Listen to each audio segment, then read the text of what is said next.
Assalamualaikum teman-teman, kembali lagi kepada kami di podcast bimbingan dan konseling.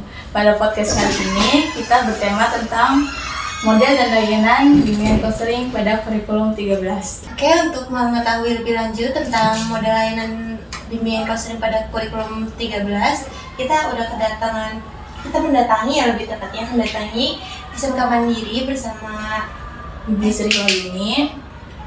Mungkin sebelum masuk ke podcast, Ibu boleh memperkenalkan diri terlebih dahulu. Ya, perkenalkan, saya dengan Bu Sri Wahyuni. Saya di sini sebagai guru BK di SMK Mandiri Cirebon. Saya di sini sudah mengajar dari tahun 2019 sampai sekarang. Kalau untuk jabatannya sih Bu, Ibu di sini menjabat sebagai apa Bu di bimbingan konselingnya ya? Koordinator guru BK. Koordinator. Kalau di SMK Mandiri ini ya, guru BK ada berapa Bu? Guru BK-nya di sini ada dua. Ada saya, Bu Sri, sama satunya Ibu Mika. Teman-teman, sebelumnya Ibu Mika tuh ternyata lulusan dari Universitas Bunga Bangsa juga sama seperti kita gitu ya. Cuman beliau lagi ada keperluan, jadi tidak bisa ada. Mungkin langsung aja ya, boleh. Mengenai kurikulum gitu. Iya. Untuk sekarang kita kan lebih fokus ke kurikulum 13 ya Bu ya. Iya. Nah itu kurikulum 13 itu seperti apa Bu? Ya, sebenarnya kurikulum itu dari tahun ke tahun itu hampir sama. Mau TSP, Kurtilas, hanya perbedaan nama dan nama di dalamnya aja yang berubah, tapi intinya mah tidak beda jauh, hampir sama sebenarnya kalau kita pahami lebih dalam, seperti di pelajaran yang lain maupun di dalam bimbingan dan konseling. Kalau sekarang kan masuknya ke kurikulum merdeka ya, yang sebelumnya itu kita pakainya Kurtilas. Kalau di Kurtilas itu, kalau kita sendiri sebagai guru BK lebih menekankan pada aspek mengejar ketercapaian kompetensi dari anak itu, dari aspek sikap, aspek religius juga, ada nasionalis, ke pendidikan karakternya. Itu sama di masalah siswanya juga kita menekankan pada emosional siswanya, lebih ditekankan di situ. Pendidikan karakter, tapi tidak terlepas dari akademiknya juga. Di kurikulum Kurmer sekarang yang ditekankan itu lebih ke kita penggalian diri kepada minat dan bakat siswanya. Tapi lebih fleksibel gitu bedanya. Kalau di Kurtilas itu lebih terstruktur ya, sesuai dengan yang ada di Kurtilas itu harus begini kita ikutin. Jadi sesuai ini urutan.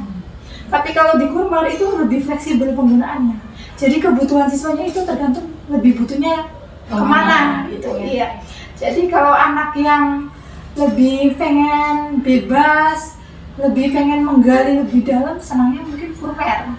Tapi kalau anak yang apa kata guru lebih lempeng, senangnya Kurtilas gitu. Iya, karena kalau Kurtilas sudah diarahkan, harus begini. Iya, ada struktur gitu ya Bu ya. Iya, kalau di Kurmer itu fleksibel. Ternyata yang dibutuhkan ini karirnya, kita tekankan di situ. Gitu. Tapi untuk layanannya sama saja. Di Kurtilas kita ada layanan individu, layanan kelompok juga, ada layanan klasikal juga, termasuk di kurikulum merdeka. Kurikulum merdeka, kalau kita pengen penggalian minat dan bakat siswa, kita juga sama ada layanan individu. Tapi lebih ke kita memberi gambaran ke siswa itu tentang nanti kedepannya karirnya itu akan seperti apa. Gitu. Kalau yang Kurmer, kalau Kurtilas lebih ke penggalian kompetensi sama pendidikan karakter itu. Iya Bu, karena yang Iva tahu juga kalau kurikulum merdeka ini tuh lebih dibebaskan siswanya gitu. Terus juga lebih modern juga mengikuti zaman gitu ya. Kayak misalkan siswa itu udah bikin makalah, terus presentasi juga gitu ya Bu ya. Kalau di Kurmer, kalau dulu kan di Kurtilas itu misalkan ada karakter kejujuran nih, pendidikan karakter yang harus dimunculkan, itu bisa diterapkan di pelajaran apa gitu tuh, dimasukkan. Nah, kalau di Kurmer ini contohnya perhotelan yang dibutuhkan itu apa? Jadi itulah nanti yang akan dimasukkan. Di dalam kurikulumnya. Gitu. Anak itu bebas memilih. Iya. Kalau di Kurtilas kan tidak. Iya, terus Sudah dokter gitu ya, Bu. ditentukan gitu. Jadi, tapi kalau layanan sih sebenarnya semuanya sama tujuannya. Mengarahkan anak supaya anak itu bisa menyelesaikan masalahnya sendiri. Jadi bukan guru BK yang menyelesaikan masalah ya. Tapi kita lebih ke mengarahkan anak untuk memilih arahnya nih kemana. Karena kalau nanti kita yang mengasih solusi ke anak, kalau solusinya gagal nanti kita yang disalahkan. Tapi kalau kita hanya memberi saran dan kita ngasih gambaran, anak itu yang memutuskan sendiri kan tidak. Tapi ada juga memang anak yang tidak bisa Menyelesaikan masalah. memberi keputusan saya harus begini. Tetap kita pasti masukkan ke sana. Lebih diarahkan lagi. Iya. Tapi lebih kebanyakan kita ngasih pilihan anak yang milih. Jangan semuanya dari kita. Ibu, apa masih berhubungan deh Bu ya sama pertanyaan selanjutnya. Tadi juga udah kejawab sedikit tuh Bu. Nah, mungkin kalau bagi ibu sama siswa nih Bu, lebih untuk di zaman yang sekarang lebih efektifan kurikulum yang mana? Iya. Kalau ngikutin siswa Gen Z ya, anak-anak Gen Z, kitanya lebih enak ke kurikulum. Kalau kitanya, kalau sebagai guru mah Kurtilas enak, Kurmer enak, sama saja. Tapi kalau kita harus ngikutin siswa ya lebih ke Kurmer. Iya, kurikulum mereka gitu. Karena Gen Z ini anak-anak itu tidak mau diatur. Jadi dia punya keinginan sendiri yang memang butuh disupport dari kita. Tidak seperti zaman dulu yang diarahkan kayak gini harus diarahkan. Zaman sekarang kan kita harus lebih memotivasi anak untuk berkreasi sendiri. Anak mau apa? Ayo kita dorong dengan dukungan. Kalau dari guru BK-nya dua-duanya sama aja. Mungkin gara-gara zamannya juga udah beda ya. Sekarang makanya Coba ikutin itu gadget gak sih? Jadi kayak kalau dulu kan nggak ada ya, jarang ya Bu ya. Jadi apa anak-anak juga kayak lebih ke pemalu gitu ya. Sekarang kan teknologinya maju. Kalau dulu kan belum secanggih ini kan. Anak zaman sekarang nulis aja kadang lebih senangnya di foto. Iya, di foto. Zaman dulu kan nulis ya, Bu. Iya, begitupun dengan kita ketika memberikan gambaran ke anak bukan hanya berbicara. Zaman dulu kita berbicara mungkin didengar. Zaman sekarang kalau kita berbicara saja tapi tidak ada unsur teknologinya, itu akan membuat anak bosan dan mungkin akan mengabaikan kita. Betul. Itu jadi kita pun harus memasukkan unsur itunya, digitalnya harus masuk ketika mau ngarahin anak. Mau ngasih tahu tentang gambaran nanti setelah lulus karirnya kemana, kita tampilkan di itu infokus gitu. Kita bikin PowerPoint, jadi kan ada ininya. Jadi anak itu melihat, dia begitu ya. Tapi kalau kita sekedar ngomong kayak gini, nggak ada gambaran, anak tuh kadang nggak. Terus kadang bosan ngantuk. Iya, benar. Kalau ada yang ditampilkan kan anak itu tidak bosan dan ngantuk.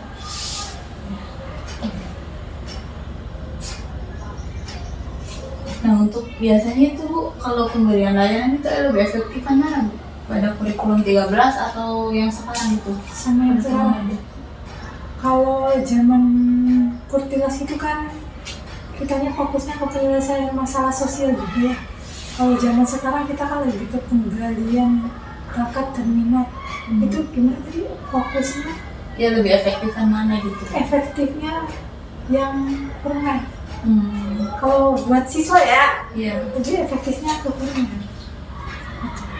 Karena kalau Kurmer anak itu bisa berkreasi sendiri sesuai keinginannya masing-masing. Setiap anak kan punya keinginan yang berbeda-beda. Potensinya beda-beda. Kalau di Kurtilas kan potensi apapun tapi kan harus sama ya. Harus begini, harus mengikuti. Kalau beda potensi nanti dulu. Kalau di Kurmer potensi setiap anak itu bisa dimunculkan gitu. Kalau di Kutilas mungkin belum kelihatan potensinya, kalau di Kurmer itu akan muncul gitu.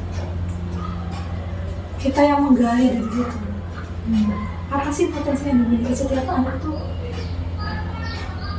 Nah, kalau untuk peranan guru BK sendiri Bu pada kurikulum 13 tuh Bu, itu seperti apa Bu di sini? Peran di sini kita mengarahkan anak itu lebih ke pendidikan karakternya. Ya, entah itu dari nasionalisnya, religiusnya, terus gotong royongnya, kejujurannya, gitu, attitude, gitu kemudian. Kalau di Kurmer itu kan lebih ke penggalian bakatnya. Oh, berarti kalau misalkan kurikulum apa? Kurtilas ya, kalau Kurtilas itu ke apa namanya? Ke Pendidikan attitude karakter. ya. Kalau misalkan Merdeka itu lebih ke minat dan bakat. Minat gitu dan bakat karir kedepannya itu akan seperti apa gitu. Ya tetap kita juga harus dibekali sama attitude juga ya. Iya. Dua-duanya sama sih. Biasanya model sama layanan yang digunakan di sini itu bagaimana Bu pas Kurtilas itu? Kalau Kurtilas layanannya kita ya itu pakai ini. Kelompok tergantung masalahnya itu apa dulu. Kalau masalahnya memang harus sendiri ya berarti kita pakai layanan individu. Kalau lebih dari satu berarti kan pakainya kelompok. Kalau lebih dari 4 ya kita pakainya layanan kasihkan. Nah untuk program itu sama nggak Bu? Sama Beda. Program di Kurmer sama kurikulum Merdeka juga beda sama. Kalau di ini tuh kalau di Kurmer tuh sekarang ada fase S sama fase F gitu. Fase-fasenya kalau di pembelajarannya sih, kalau di pelajaran umum itu lebih menekankan ke kehadirannya itu 90% kalau nggak salah. Itu kehadiran tuh di Kurmer. Karena di dalamnya kan nanti orang itu bebas berkreasi ya. Kalau di Kurtilas itu kan kompetensinya gitu. Kalau di Kurtilas itu kehadiran itu sangat utama di Kurtilas. Hasilnya Bu berarti kalau di apa tadi yang kata Kalau di Kurmer berarti kan prosesnya ya, kalau kehadirannya proses. Kalau di Kurtilas berarti tercapai kompetensinya. hasil dari pembelajaran selama itu ya Bu. Kalau di sini kalau di SMP ini Bu ya, berarti Ibu selama menjabat ini nih udah menjalankan program PK apa aja Bu? Programnya hanya kayak ini tuh. Program yang Kurtilas apa yang Kurtilas aja ya. Kalau program di sini biasanya kita mengadakan klasika juga. Jadi kita tuh kalau guru BK di sini kita ada jam masuk ke kelas. Tapi kita di kelas 12. Kelas 10 sama Kelas 10 sama 11 kita masuk tapi enggak seintens kelas 12. Kalau di kelas 12 itu ada program untuk guru BK masuk ke kelas. Itu 1 minggu sekali di kelas 12. Tapi kalau di kelas 10 kita masuk itu di hari Senin ketika wali kelas tidak bisa ngisi, karena di SMK Mandiri itu ketika Senin itu jadwalnya beda-beda. Ada upacara, ada konseling, sama wali kelas. Nah kita konseling masuk itu. Tapi kan perputarannya nggak setiap minggu kalau konseling itu. Bisa jadi sebulan sekali, bisa jadi seminggu sekali juga kalau wali kelas nggak ada kita yang ngisi. Tapi kalau di kelas 12 itu setiap minggu kita kasih ngisi. Ada program itu juga. Terus yang kedua, kita juga kan karena keterbatasan kita tidak masuk ke kelas semuanya ya. Kalau kita nggak masuk otomatis kan pengetahuan kita tentang anak itu sangat minim. Jadi kita juga punya program untuk penggalian personality anak itu. Setidaknya semua anak itu kita pernah ketemu, pernah kenal, pernah tahu oh ini tuh anaknya seperti apa, di rumahnya seperti apa. Gitu. Jadi kita melakukan layanan individu, kita panggil anak sehari bisa 2 kali atau berapa kali tergantung kitanya. Kalau kitanya sibuk banget ya setidaknya ada 1 kali lah.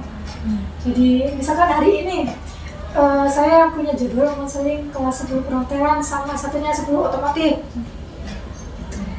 untuk penggalian personality anak, supaya kita tahu kenal sama anak. Jadi ketika ada masalah anak itu kita nggak langsung menjudge, tahu oh anak ini nih males, ada penyebabnya, entah dari faktor dari rumah atau teman atau faktor game apa, kita tahu.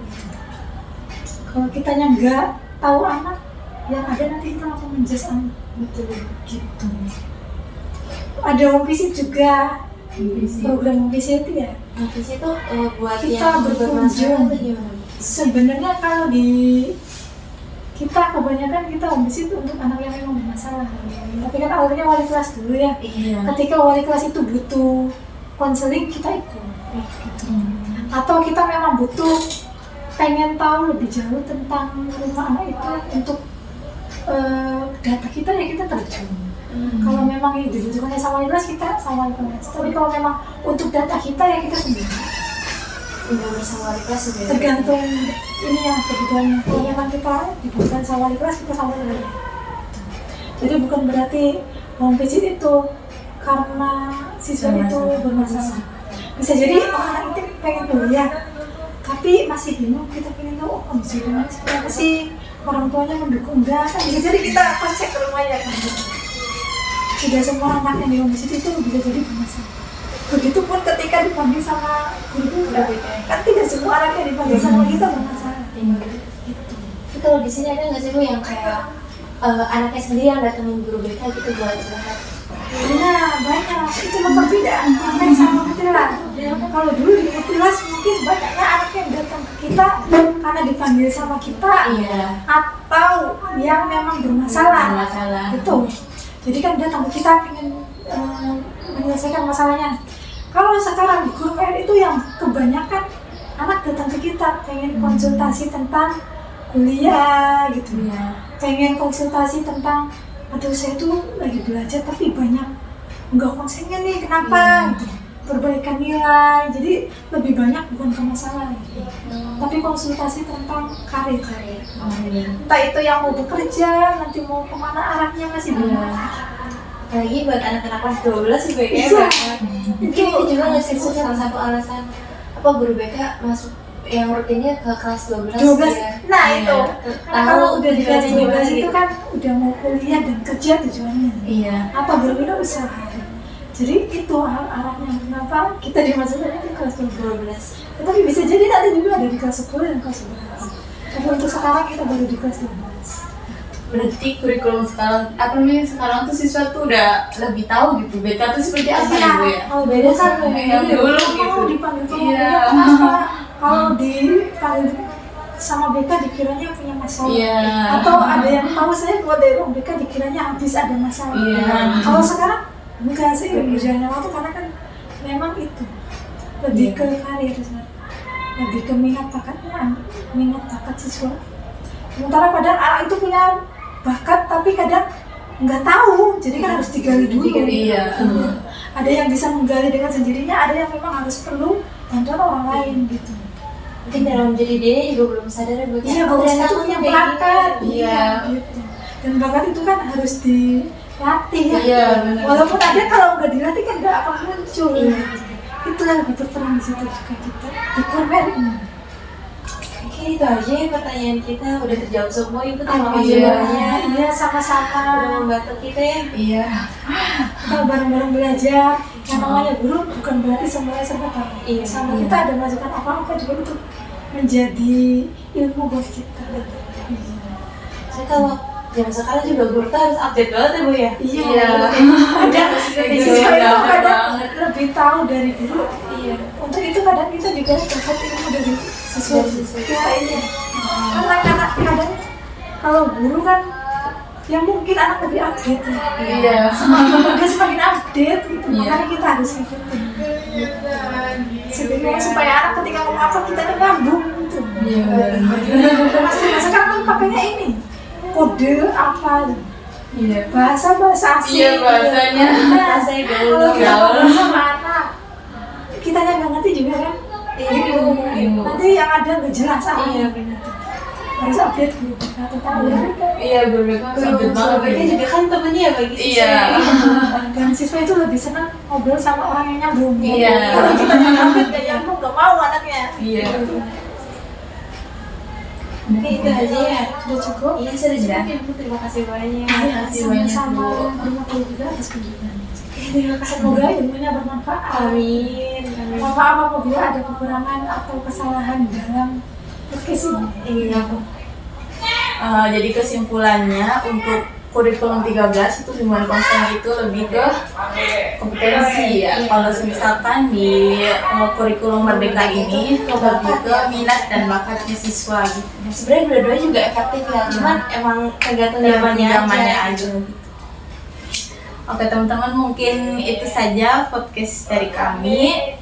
Saya Iva Karima. Saya Ibu Aziza dan Ibu terima kasih banyak Ibu. Sama-sama. Dadah, assalamualaikum warahmatullahi wabarakatuh.